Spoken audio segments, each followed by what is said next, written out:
Welcome back to the Register's Report. My name is John Buckley. I'm the Register of Deeds, Plymouth County. In this segment of the show, we've always done something educational in nature. We've had surveyors, appraisers, real estate brokers, and of course, we've had a lot of realtors. Realtors are the people on the ground that know what is happening day to day in the real estate market. And I have a great guest today, Michelle Cox, the newly elected president of South Shore Realtors. It's nice to be here. And you want to tell a little bit how you got into the real estate business, Michelle?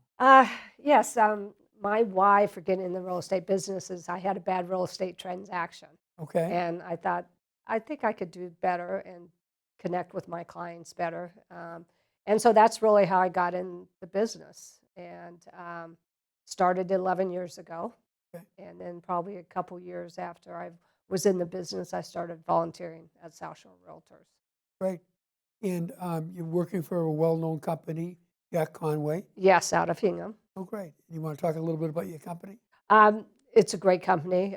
Carol Bowman, which was Jack's daughter, is fantastic. I do not know how she stays up on everything. She knows anybody's name when she walks into a room. It's kind of crazy.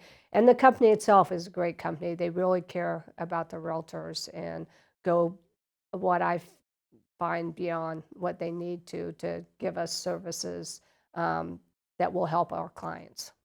So you've stepped up into a big role. I mean, South Shore Realtors are the second largest organization in Massachusetts. Yes. And you want to talk a little bit about the importance of your organization? Well, as you said, we're the second largest in Mass. So there's a lot of things we do, different committees. Being the president of the board, I'm responsible for leading the board meetings and executive meetings. We do a lot of outreach in our committees for local, state, and even on the national level. We represent all of the South Shore, any South Shore realtor that's on the South Shore, navigate the organization's business activities to provide, and I'm also the spokesperson for the association for my term. Right. And I know one of the things you do is do a lot of training because you need a certain amount of CEUs a year. Yes, what you need as a realtor, you need 12 CEUs every 2 years. Right. So let's talk about the importance of being a realtor and the fact that you follow a code of ethics. Yes, the code of ethics is what separates licensed agents from realtors. We're required to take the code of ethics every 3 years, and it really is. It has standards that are mandated higher than law, because we want to make sure that we are ethical in the way we treat our consumers and clients. Right. And so it's an important part of being a realtor. If you feel someone that's another realtor is not following the way they should, there's avenues to address that. So that's an extreme important piece of being a realtor. Yeah, I've always felt you learn a lot from organizations that you're part of. I'm an attorney, so I'm part of a couple of bar associations. And as a Register of Deeds, we have a Register of Deeds Association that meets every year to set standards. So I absolutely agree that being part of an organization as a professional is extremely important. It allows you to, reach out and network to people that you know. I've touched base. I was able to touch base with a lot of the upcoming presidents for 2024, and so that's great. You have someone to reach out. If you need, say, this is going on here. What are you experiencing? So it really is a great avenue. Yeah. So it's a wonderful, well-recognized organization. Yes, it is. So let's talk a little bit about your day-to-day job, which is a realtor. And what have you seen happening over the past year? Well, the past year has been difficult, as I'm sure you know. Inventory is still low, and then the interest rates rose a little. Right. And so that's kind of thrown everyone off. It seems to be picking up slightly now that we're not quite into the spring market yet, but we're getting there. So it seems to be picking up slightly. Interest rates are coming a little bit down, but people shouldn't be scared of this interest rate. It's still not that high. You know, it's higher than what anybody's grown up with here. Yeah. But if you remember back in the 80s, we had 18%. I remember I had a 14% many years ago. Yes, so You know? so there's a saying is in the industry, you marry your house and you date your rate. Right. So, you know, I encourage people to, you know, if they're looking, to continue looking.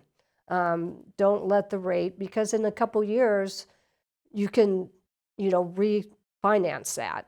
And you've had those couple years to gain equity in your home.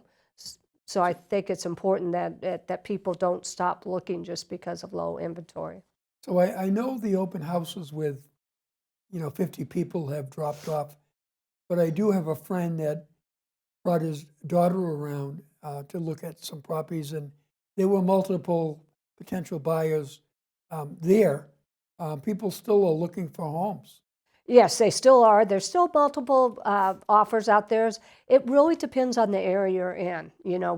I've talked to people in the mid part of Mass, and it's just depending on the area. It's just totally different. So you are having still multiple offers, but we're also seeing more price decrease in the housing that is on the market. Okay.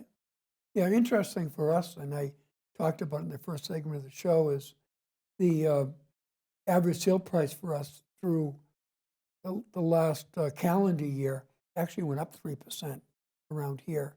And I know we have very diverse communities within Plymouth County, from Hingham and Duxbury and Marion to Rockland, Brockton, and Abington, places like that. But it's still amazing to me that, other communities are seeing prices go down. County-wide, it's still gone up. Right.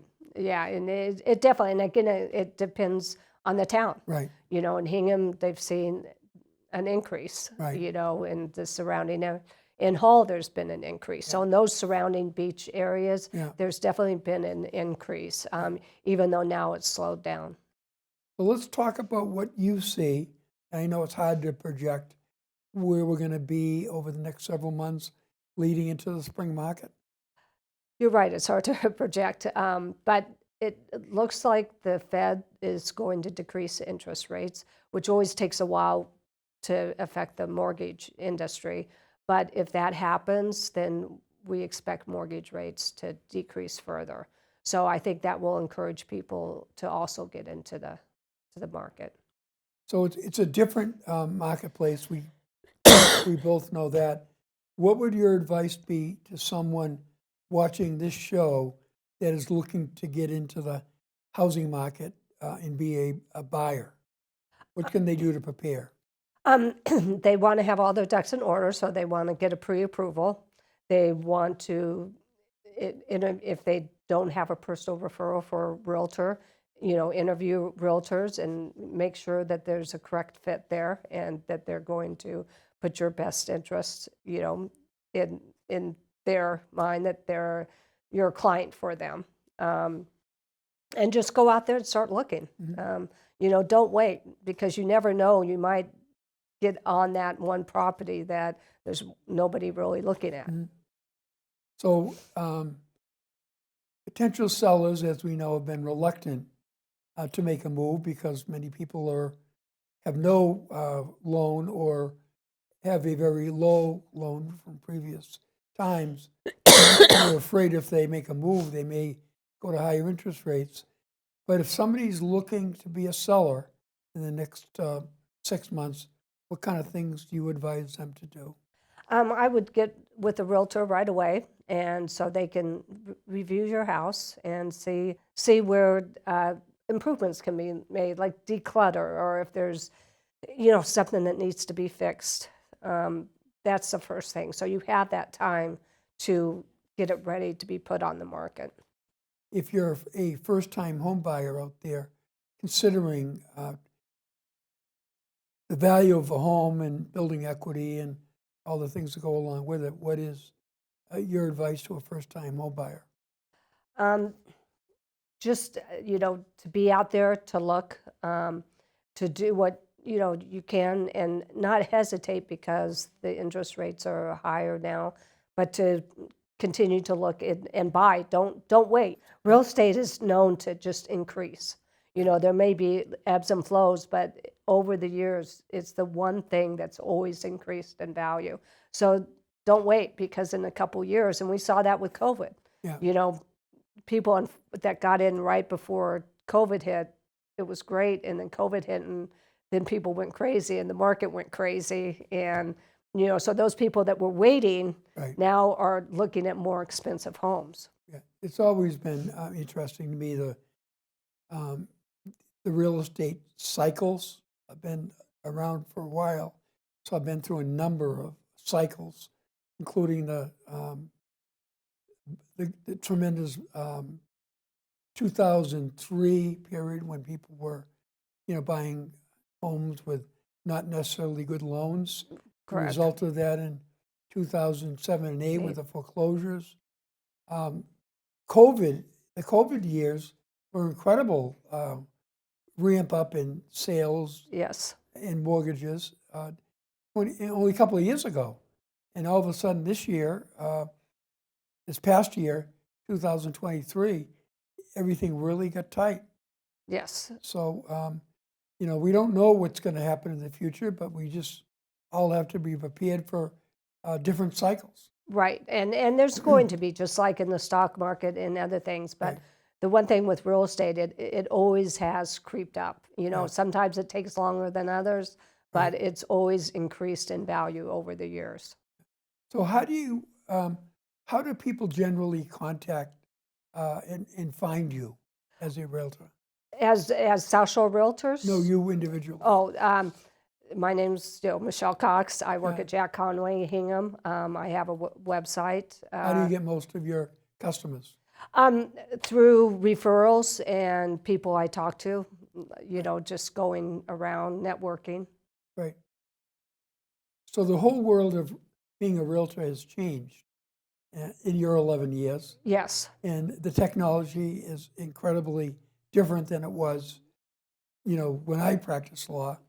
And it is amazing to me how fast it moves from the reviewing of the signing of documents to every part of it. What have you seen in your time as a realtor? It's true. The closings are much faster. It seems attorneys can do it in a much faster pace. And that's really, the timeline has been, it just decreased from the time you put in the offer until you actually close. Yeah. And that all goes in over the internet? So it's made buyers and sellers more aware. They're able to go on the internet and look at different things. Or what we have, the multiple listing service, has gone from a book to an actual online service that is there for brokers, realtors to look at. And what it really helps us, we're trained to look at the backside data and to be able to interpret that for our clients. So a last pitch as to why everyone should be a member of, that is, a realtor should be a member of the South Shore Realtors. One, the code of ethics. You're guaranteed to work with other professionals. And the association, the advantages and benefits you get with the association. There's a lot of different discounts. There's places you can go to speak. We have a forum that's online that if anyone has a question, they can type in a question there and they get answers from anybody that's in the South Shore Realtors. So it's really a great association. Great. Well, thank you very much for coming on the show. I wish you a successful 2024. Thank you. We hope we have a little more activity at the registry. Yeah, I bet you do. Obviously, you love your job and you enjoy your participation in your organization, and that's great. Yes, thank Thank you you. for coming on the show. Thank you for having me.